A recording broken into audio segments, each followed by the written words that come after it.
বন্যা ট্যুর বন্ধ হোক, গতকাল থেকে এই স্লোগানে সরব সামাজিক যোগাযোগ মাধ্যম। সাধারণ মানুষের দেয়া ত্রাণের অর্থ খরচ করে বন্যা কবলিত এলাকায় অতিরিক্ত স্বেচ্ছাসেবক নিয়ে যাওয়াটা ভালো চোখে দেখছেন না নেটিজেনরা।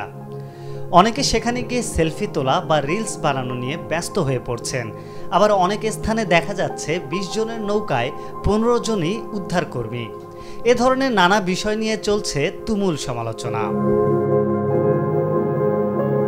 এ বিষয়ে অভিনেতা ইরফান সাজ্জাদও তার ফেসবুক প্রোফাইলে একটি সংগৃহীত পোস্ট করেন, যেখানে তিনি লিখেছেন, ৫০,০০০ টাকা সংগ্রহ করে একটা গাড়ি নিয়ে ৬ জনের টিম গিয়ে ৩০,০০০ টাকা ভাড়ায় খরচ করে ২০,০০০ টাকা ত্রাণ সহায়তা দেওয়ার বিষয়টা খুবই বিব্রতকর। কারণ এ দেশে অসংখ্য ট্রাস্টের জায়গা আছে টাকা দেয়ার, সেগুলোতে দিয়ে দিলেই হয়। কিন্তু তা না করে এই বন্যা ট্যুর খুবই বিরক্তিকর।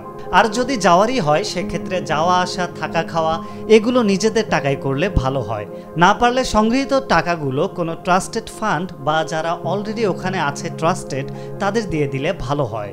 মনে রাখবেন, আপনার একজনের আসা যাওয়া ও থাকা খাওয়ার খরচ দিয়ে একটি পরিবারের খাবারের ব্যবস্থা হয়ে যাবে।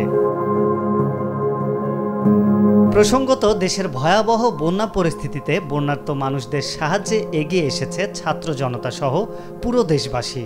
কেউ অর্থ দিয়ে সাহায্য করছেন, কেউ ত্রাণ নিয়ে বন্যা কবলিত এলাকায় যাচ্ছেন, আবার কেউ বা উদ্ধার কাজের জন্য নৌকার ব্যবস্থা করছেন। জনসাধারণের এমন মহৎ উদ্যোগ নিয়ে সর্বমহলেই চলছে প্রশংসা। আরিফ হক, মাই টিভি।